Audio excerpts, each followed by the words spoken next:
dit que le Vatican détient énormément d'informations, de secrets et que s'ils étaient révélés, tous les gouvernements de ce monde seraient anéantis. Le 4 mars dernier, le pape François a annoncé que l'année prochaine, le 2 mars, des documents des archives secrètes concernant le pape Pie XII et sa relation avec les nazis pendant la Seconde Guerre mondiale. Fait qu'on a très hâte de voir ça. En attendant, je vous parle de deux histoires qui se sont déroulées au Vatican et qui semblent cacher des choses.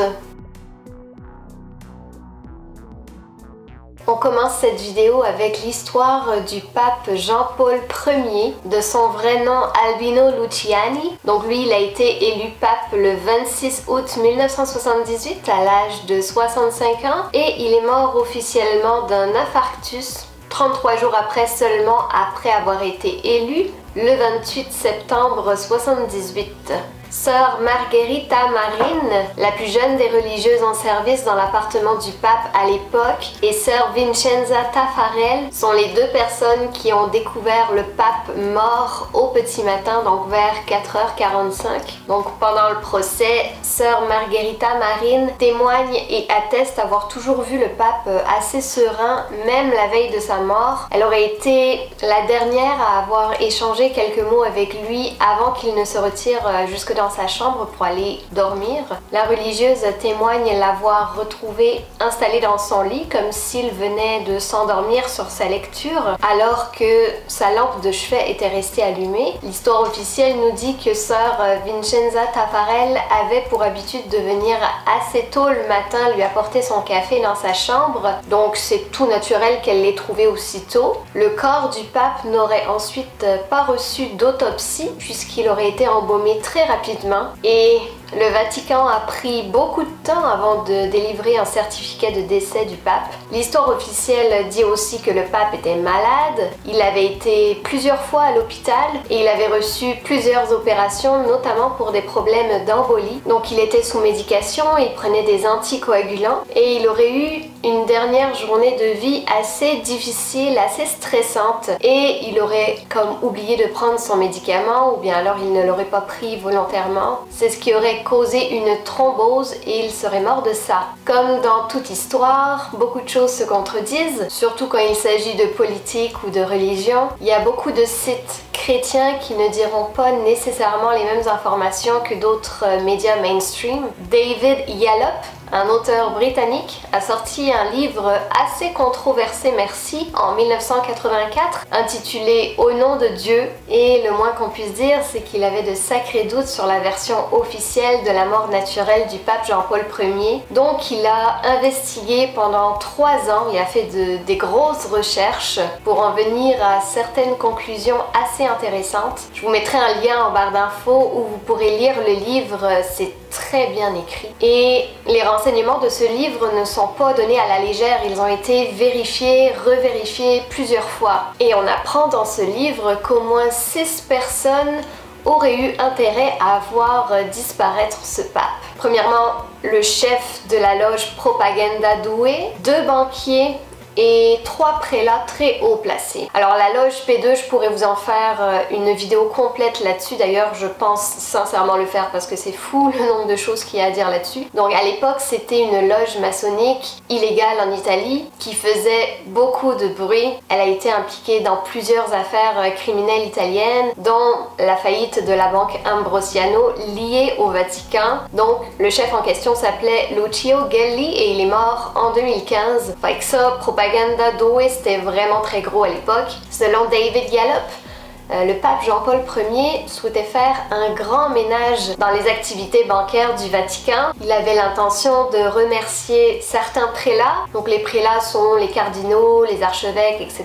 Mais grâce à la mort du pape, ils ont gardé leur poste, grâce à l'aide aussi de Jean-Paul II qui a été élu juste après. Le père Brune, qui est mort il n'y a pas longtemps, ce 16 janvier dernier, a une opinion assez tracée concernant la mort du pape Jean-Paul Ier. D'ailleurs, le père Brune semblait être un prêtre assez allumé. Je vous laisse un extrait d'une entrevue qu'il avait donnée il y a quelques années. Mais c'est l'assassinat de Jean-Paul Ier qui a régné pendant 33 jours. Et puis, les services du Vatican ont essayé de faire croire qu'il était cardiaque, alors qu'on sait très bien par le médecin qui le suivait depuis des années que son cœur était en parfait état. Et puis, on a dit que jamais l'autopsie d'un pape n'avait été faite. Et il a fallu quelques jours pour que les journalistes découvrent qu'en réalité, ça avait déjà été fait plusieurs fois.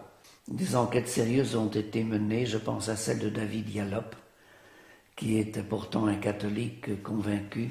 Il va montrer à quel point il y avait plusieurs groupes qui étaient intéressés à l'assassinat de Jean-Paul Ier, et que les circonstances dans lesquelles on découvre qu'il est mort sont assez surprenantes. Des gens qui habituellement étaient plutôt des lève-tard, qui étaient déjà à 5 heures du matin sur le pied de guerre. Et puis encore un autre témoignage. Alors une autre mystique française, celle-là, qui vivait dans la banlieue de Paris. Pour le moment, il n'y a pas encore de biographie rédigée à son sujet, donc je vais rester discret par rapport aux témoins. Mais c'était une stigmatisée. Et voilà que dans la nuit même où Jean-Paul Ier a été assassiné, elle a téléphoné à plusieurs de ses familiers en pleine nuit pour leur dire « on vient d'assassiner le pape ». Et voilà que certains de ceux qu'elle a réveillés comme ça en pleine nuit se sont à leur tour téléphonés entre eux en disant « mais qu'est-ce qui lui arrive, là quand même, elle va trop loin, elle exagère, qu'est-ce qu'il y a, enfin bon, ça ne va plus ». Et puis jusqu'au matin où ils ont appris la mort du pape. La chambre du pape donnait sur un couloir, de l'autre côté de ce couloir il y avait 2 autres chambres, celle d'une religieuse et puis celle d'un évêque. Et cet évêque a raconté à une personne que je connais bien ce qui est arrivé. Entendant du bruit dans la chambre du pape, ils se sont précipités tous les deux, la religieuse et lui-même, et il a raconté le pape était étendu par terre mais encore vivant. J'ai voulu appeler un médecin, mais une main s'est posée sur la mienne et m'a empêché de téléphoner. Donc témoignage très direct. Un seul intermédiaire entre cet évêque et moi, un seul, et d'une personne en qui j'ai toute confiance. Voilà, donc il n'y a aucun doute, Jean-Paul Ier a été assassiné. Qu'est-ce que vous en pensez? On passe maintenant à la deuxième histoire, tout aussi suspecte, vous allez voir. Emanuela Orlandi est une ado de 15 ans qui vit avec sa famille au Vatican. On est en 1983, soit 36 ans après les faits. Emanuela est une jeune fille passionnée par la musique. Elle prend d'ailleurs des cours de solfège, des cours de musique en général. Elle a 3 sœurs, mais surtout un grand frère, Pietro, qu'elle aime beaucoup et qui a 8 ans de plus qu'elle. Ils sont très proches tous les deux. Elle sait qu'elle peut compter sur lui en tout temps, notamment pour aller la conduire à son cours de musique. Mais cette journée du 22 juin 1983, Pietro va refuser de la conduire à son cours pour passer un petit peu de temps avec sa petite amie de l'époque qui était un petit peu jalouse de sa sœur. On va dire qu'elle se sentait un peu délaissée parce que Pietro la faisait passer toujours en premier. Emanuela se rend donc seule en autobus à son cours de musique, mais juste avant son cours, elle se fait accoster par un homme, la trentaine, assez grand et maigre, qui dit être un représentant de la marque de cosmétiques Avon. Elle avait appelé sa sœur pour lui dire que l'homme lui avait proposé un travail très bien rémunéré pour l'époque, environ l'équivalent de 270 $ par jour, pour distribuer de la publicité. Bon, juste ça, c'est assez bizarre quand même. Donc elle va en cours, elle arrive un petit peu en retard. Et après son cours, elle se rend jusque l'arrêt de bus devant le bâtiment du Sénat. Et l'une des dernières personnes à avoir vu Emanuela est son amie de classe, Maria Grazia Cassini. Donc Emanuela aurait dû prendre le bus en même temps que Maria, mais elle est restée. Peut-être pour aller revoir l'homme de chez Avon. Il y a plusieurs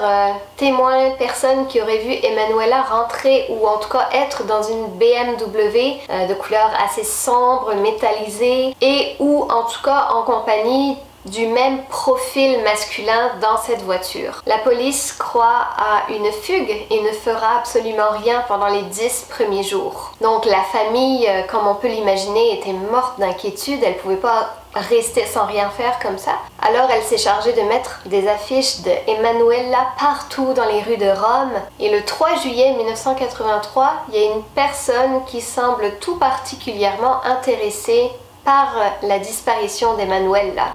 Desidero esprimere la viva partecipazione con cui sono vicino alla famiglia Orlandi, la quale è nell'afflizione per la figlia Emanuela di 15 anni, che da mercoledì 22 giugno non ha fatto ritorno a casa. Condivido le ansie e l'angosciosa trepidazione dei genitori, non perdendo la speranza nel senso di umanità di chi abbia responsabilità di questo caso. Vous avez sûrement reconnu le pape Jean-Paul II qui a pris la parole cette journée-là, alors que c'est pas nécessairement habituel pour lui de parler de ce genre d'affaires. Le pape a comme sous-entendu qu'Emanuela avait été kidnappée, comme s'il avait des informations que la famille ne connaissait pas encore et comme s'il s'adressait à des personnes en particulier. Quand un pape prend la parole, c'est jamais à la légère. Il pèse ses mots, il sait ce qu'il dit, pourquoi il le fait. Le 5 juillet, donc 13 jours après la disparition, le père d'Emanuela reçoit un appel vraiment bizarre, un peu comme si c'était un montage audio. Pronto? Lei ascolti bene, abbiamo pochi momenti. Questa essere della sua figliola. Pronto? Convinta nazionale che saremo alle secondi.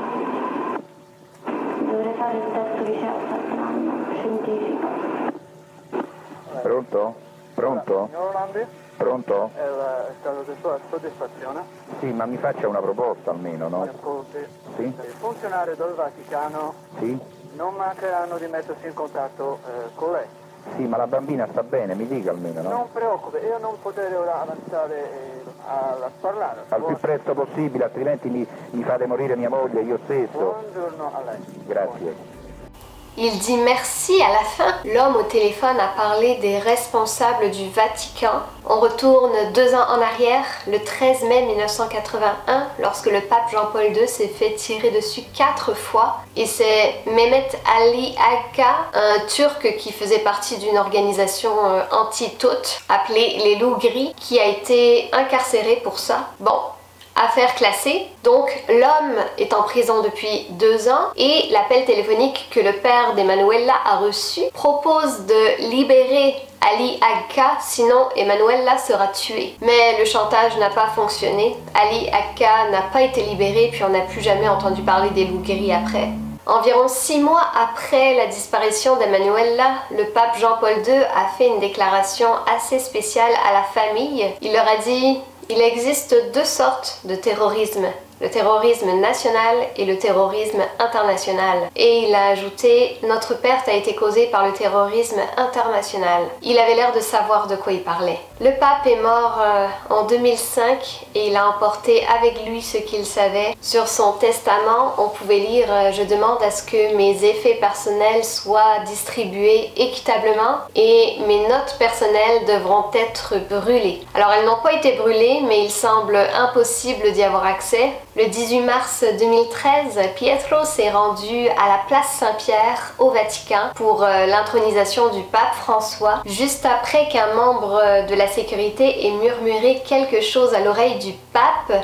Il a pu l'approcher et lui parler et le pape lui a dit qu'Emanuela était au paradis. Officiellement, Emanuela n'a jamais été retrouvée, on n'a jamais retrouvé son corps. Elle est d'ailleurs encore recherchée, mais il savait qu'elle était morte. Bon, c'est sûr qu'après autant d'années, on peut se douter qu'Emanuela n'est plus en vie. Mais bon, tu vas sur sa page Wikipédia, ça dit simplement qu'elle a 51 ans aujourd'hui. Un peu dans les mêmes circonstances, 40 jours avant la disparition d'Emanuela, c'est Mirella Gregori qui disparaissait au Vatican le 7 mai 1983. Elle s'était entretenue avec une personne à l'interphone qui s'était présenté comme étant son ami, Alessandro De Luca. Il l'avait apparemment invité à aller boire un verre à côté, pas loin de chez eux. Sauf que les enquêteurs vont découvrir qu'Alessandro n'était plus du tout en contact avec Mirella depuis plusieurs mois et qu'il était avec un autre ami au moment des faits. Ce qui fait penser que les 2 disparitions sont liées,